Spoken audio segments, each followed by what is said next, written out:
Uma das coisas que é mais simples, né? Se a gente sabe, poxa, então se eu tiver picos de glicose muito elevado, isso pode gerar estresse oxidativo, que é basicamente inflamação no meu corpo. E, naturalmente, né, só para entender, uma das coisas que... pegar um exemplo, né? O quanto que a alimentação faz diferença quando a gente se alimenta de maneira mais errada, né?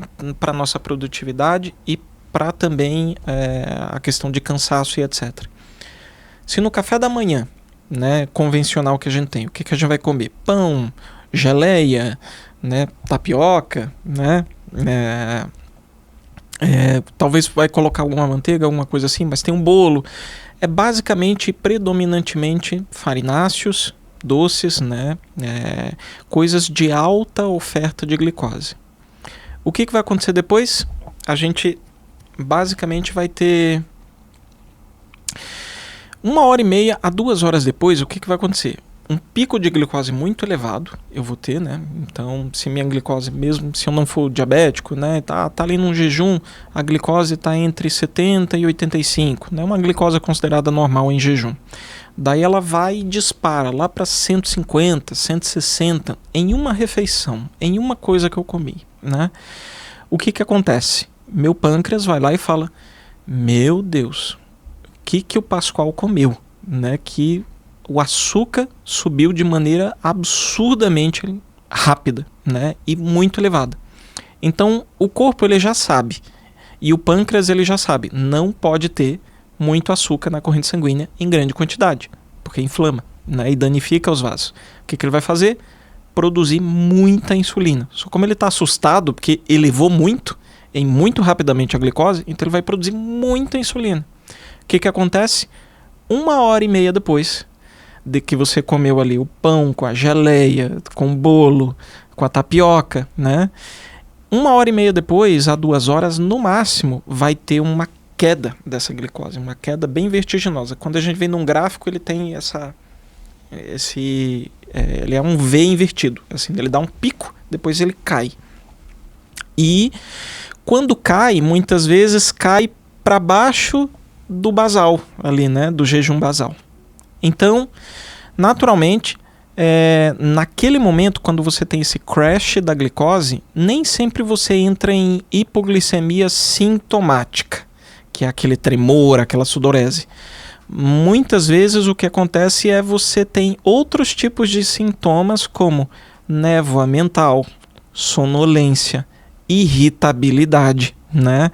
Então, experimente você tomar um café da manhã desses bem reforçado, com bastante glicose, e você depois entrar numa reunião. Você vai ver o quão produtiva, para não falar o contrário, né, vai ser essa reunião, né? Você não vai conseguir raciocinar direito, você vai ficar com irritabilidade, falta de concentração, né?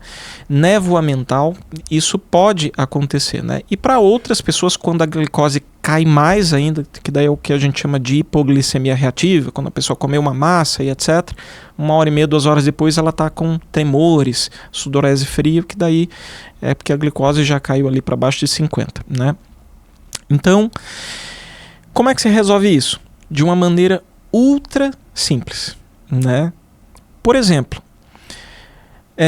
a gente pode consumir as mesmas coisas desde que a gente melhore a ordem desses alimentos.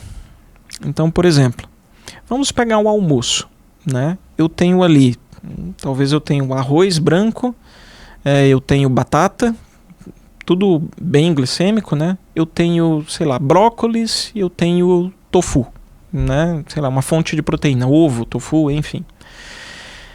Se eu comer primeiro, só para você ter ideia, se eu comer tudo misturado, tudo junto, eu vou ter um pico de glicose elevado, porque tem um carboidrato ali junto. Se eu comer na ordem de primeiro comer a fibra, depois a proteína, junto com a gordura, e deixar por último as fontes de carboidrato que eleva a glicose, né, que nem o arroz e a batata ali, mesmo consumindo as mesmas calorias, mesmo consumindo a mesma quantidade de comida, o mesmo prato, só de eu mudar a ordem, eu já vou diminuir o pico de glicose em 75%.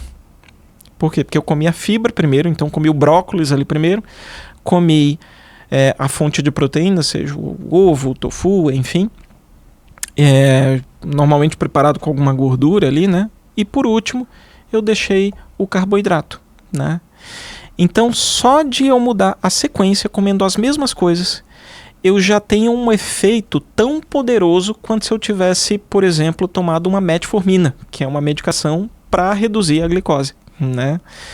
E é uma atitude simples. Eu já vou comer tudo aquilo. Eu só estou mudando a ordem, né?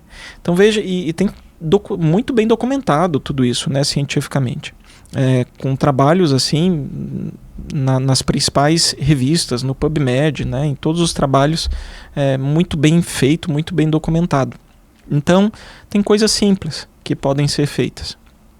Quer ver uma outra coisa que também ajuda muito, né, nesse sentido, e que soa um pouco estranho para a gente, mas quando a gente vai, por exemplo, na Ásia, é muito comum de se encontrar nos restaurantes de buffet, na parte de entrada você ter disponível um aperitivo que é basicamente vinagre, né?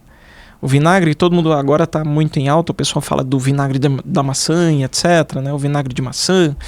Sem entrar nos pormenores, se tem que ser orgânico, se não tem, mas se você usa uma colher de sopa de vinagre diluído em um copo de água, né, 300 ml ali, e você toma logo antes da refeição, né? Não precisa dar um espaço nem nada, toma logo antes da refeição. Você também já tem uma queda daquele pico de glicose que você teria na refeição em torno de 45%. Então é quase metade do que você teria do pico de glicose. Então veja que tem coisas simples que podem ser feitas, inclusive na ordem dos alimentos também. Você não precisa espaçar, vou comer a fibra primeiro, o brócolis, daí espera um tempinho. Não, só de você comer um na sequência do outro, né? Isso já faz muita diferença. Então tem coisas que podem melhorar muito a nossa produtividade e não deixar com que a gente entre naquela queda de glicose, né?